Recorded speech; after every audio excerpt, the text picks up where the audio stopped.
O vídeo que você clicou já vai começar, mas antes, deixe seu like, compartilhe e se inscreva no canal. TV Flórida, a sua TV brasileira nos Estados Unidos. A gente vai entrar agora de forma mais detalhada naquilo que o Shellenberger publicou e dar aqui também os créditos para o Eli Vieira e para o Davi Agape, que foram aí as pessoas que da equipe que investigaram a fundo, passaram meses e meses, como vocês viram ele falando aí, quase um ano, analisando aqueles documentos para chegar aí a esse resultado.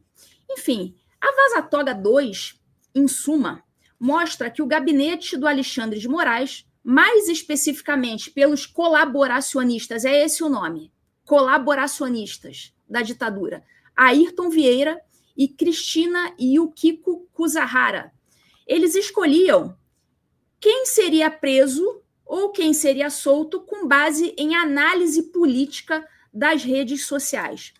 Então aqui, olha, isso aqui é você vê que esse veículo, Public, é o veículo do Shellenberger. Vocês assinem lá o Substack do Shellenberger, que ele faz um trabalho realmente fenomenal e a gente é muito grato porque ele publicou coisas que os jornalistas no Brasil não quiseram publicar, pelo menos não aqueles da mídia mainstream, porque eu não sei se vocês viram a entrevista do Eli Vieira e do David Agape, até de repente é um caso também de trazê-los aqui no TV em Justiça. Eles disseram que, na verdade, alguns veículos até publicariam, como, por exemplo, a Gazeta do Povo, a Oeste, só que a pessoa que liberou essas informações teria exigido como a garantia de que seria publicado por um veículo tido como assim, isento, algum veículo da mídia antiga, tradicional, porque a Gazeta, a Oeste, a gente gosta, só que eles são vistos pelo público como sendo veículos de direita. Então, eles não queriam que essas informações ficassem na nossa bolha, queria que isso saísse da bolha.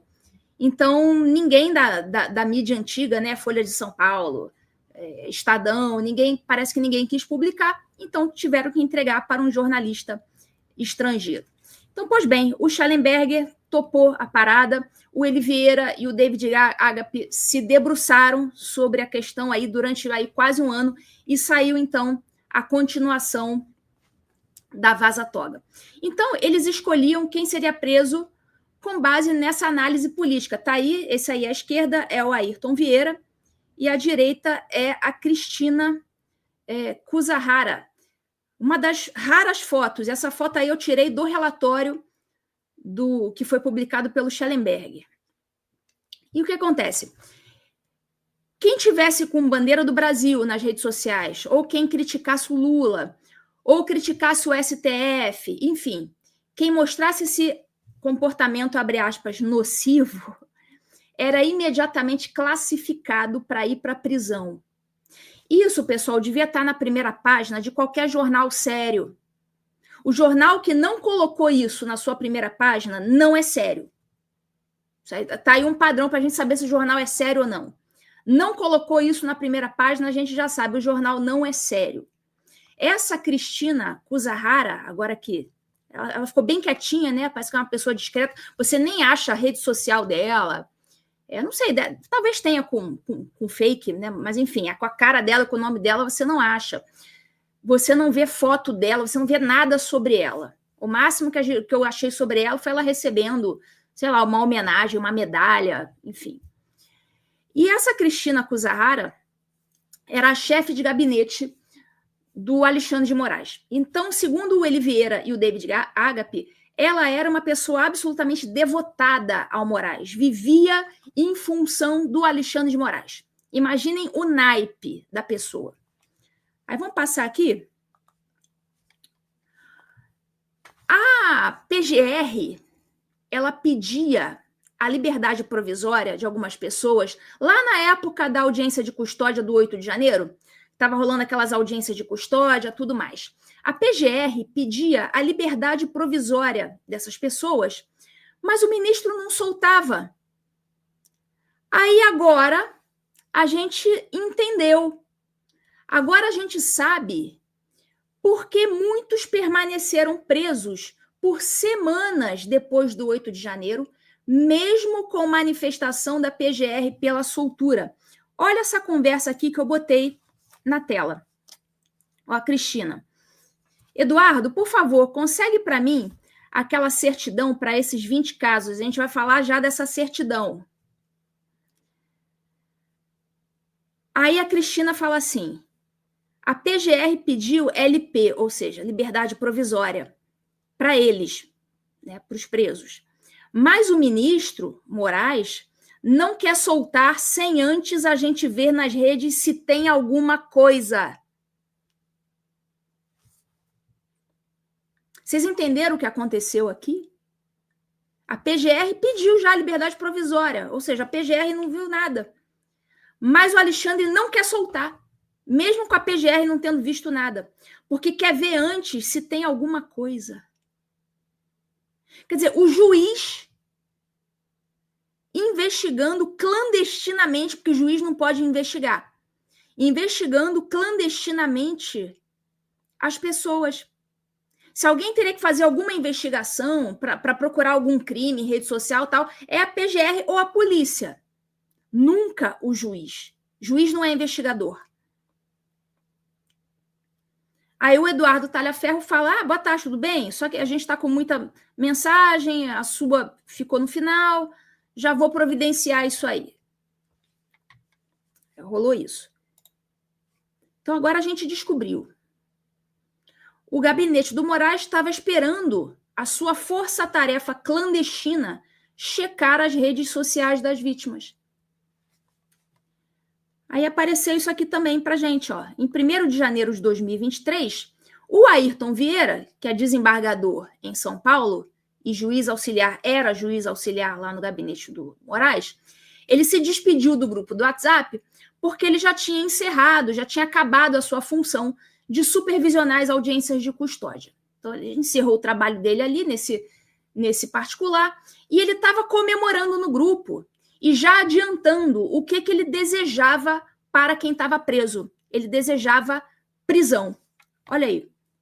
Segunda mensagem ali do Ayrton. Que nas audiências de custódia possamos dar a cada um o que lhe é de direito. A prisão. Botou a carinha ali assim, piscando o olho. Quer dizer, o sujeito, né, juiz, um desembargador de São Paulo, trabalhando no gabinete do juiz que vai julgar, ele já adiantando ali o resultado que ele quer que aconteça.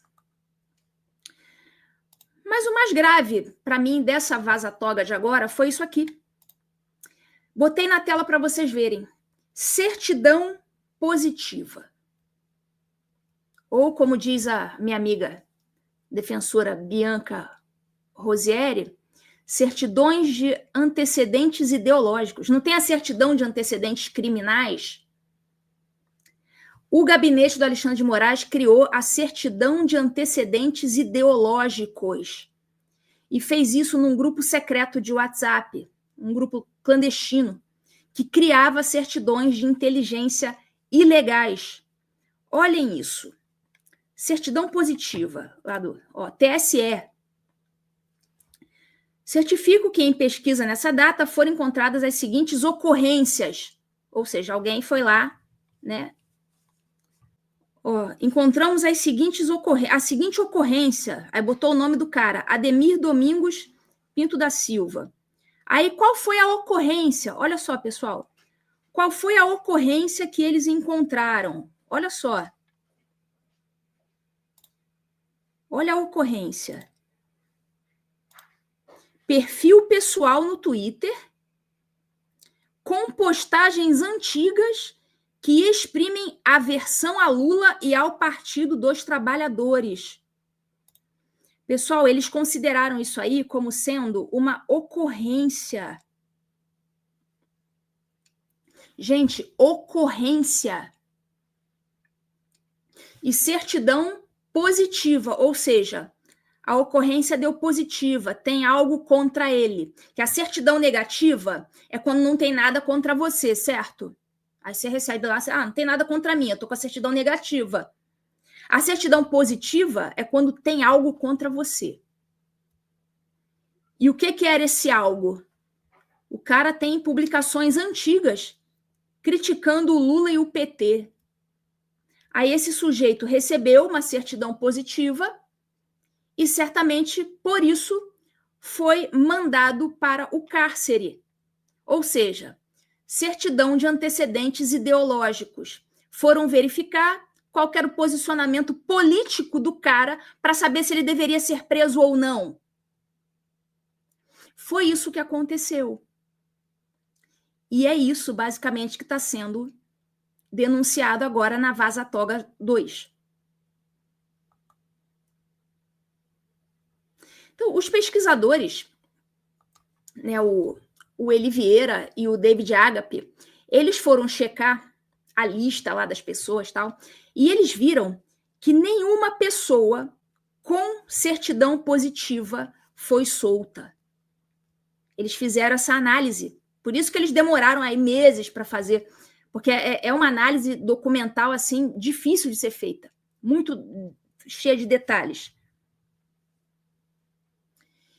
E os motivos para dar positivo na certidão eram: se o sujeito aparecia em rede social com camiseta verde e amarela, se o sujeito seguia páginas e figuras da direita, se o sujeito era pró-Bolsonaro, se o sujeito criticava o Lula ou o STF, ou criticava as urnas. Isso tudo era motivo para a certidão de antecedentes ideológicos dar positiva. Tem um caso aqui que eu peguei, que é o caso Claudiomiro da Rosa Soares. Olha só, ele é um caminhoneiro, ele ficou mais de 11 meses encarcerado. Foi feita uma certidão sobre ele. Olha a certidão, positiva, ou seja, encontraram algo sobre o Claudiomiro. O que foi esse algo que foi encontrado? Olha, foi um perfil no Facebook com postagens antidemocráticas e que revelam inconformismo com os resultados das eleições de 2022. Isso foi o que encontraram sobre esse cara. O cara estava inconformado com as eleições de 2022. Ele botou lá, olha, retuitou, compartilhou. Esse é o presidente de 60 milhões de votos. Ele vai estar falando mal do Lula. Aí foi feita a certidão positiva sobre ele. Ó, postagem aí do Claudiomiro, tá meio embaçada, mas dá para ver. Tá aí o que o povo precisa saber exatamente, que houve roubo, ou seja, o cara considerava que a eleição foi roubada e estava exercendo a liberdade de expressão dele no Facebook. Tomou uma certidão positiva. Aí, olha aí, ainda a certidão positiva do Claudiomiro. Olha só, a pesquisa foi realizada nas seguintes redes sociais: Facebook, Instagram, Twitter e TikTok, pelo servidor que subscreve esta certidão. Vamos ler o nome dos servidores? Vamos torná-los famosos? Ó, o servidor, assessor da Assessoria Especial de Enfrentamento à Desinformação, Frederico Franco Alvim. E o nosso já conhecido Eduardo Talhaferro. Ó, Frederico Franco Alvim assinou essa certidão junto com Eduardo Talhaferro. Vamos para um outro caso aqui, olha. Caso Adenilson Demétrio de Córdova. Adenilson Demétrio de Córdova. O que deu positivo em relação a ele? Ó, perfil pessoal no Twitter, com postagens antigas, pedindo adesão ao manifesto contra decisões proferidas pelo Judiciário no combate às fake news, subscrito pelo Movimento de Advogados da Direita Brasil. Ou seja, o cara, por conta de uma única postagem no Twitter, ele compartilhou um link para essa petição chamada Manifesto à Nação Brasileira em Defesa da Liberdade. E essa petição que ele compartilhou tinha sido publicada meses antes da eleição por um perfil com 0 seguidores e 0 visualizações. Mesmo assim, ele tomou a certidão positiva. Ó, ele põe, olha, Adenilson Demétrio, tá aí, Manifesto à Nação Brasileira, Defesa das Liberdades. Quer dizer, botaram, isso aqui é da certidão, tá? Esse print que eu fiz aí é da certidão. Ou seja, pegaram isso aí dele como sendo algo significativo. Você vê aí também relatório assinado por Frederico Franco Alvim e Eduardo Talhaferro. Ó, o caso Ademir da Silva, ele levou um positivo também por causa de uma única postagem no Instagram que dizia: fazer cumprir a Constituição não é golpe. Tá aqui. Fazer cumprir a Constituição não é golpe. Acharam que isso aí era antidemocrático. Ele não podia, imagina, ele não podia ter publicado algo tão terrível, né? Que coisa terrível. Também, relatório lá embaixo, vocês podem ver, assinados pelas mesmas pessoas, Frederico Franco Alvim e Eduardo Talhaferro. Bom, houve erros também que eles relataram aí na Vaza Toga. Uma senhora chamada Vildete, ela foi erroneamente marcada como positiva e depois a equipe percebeu que não era caso de positivo e mudou. Ela foi solta 21 dias depois por conta de uma hemorragia intestinal. Ela foi condenada a quase 12 anos e hoje ela está presa. E essa aqui é a dona Valdete. Dona Valdete. Fica aí a minha solidariedade à dona Valdete. Se você chegou até aqui, é um bom sinal. Para assistir os vídeos completos, acesse nosso site ou baixe nosso aplicativo totalmente grátis.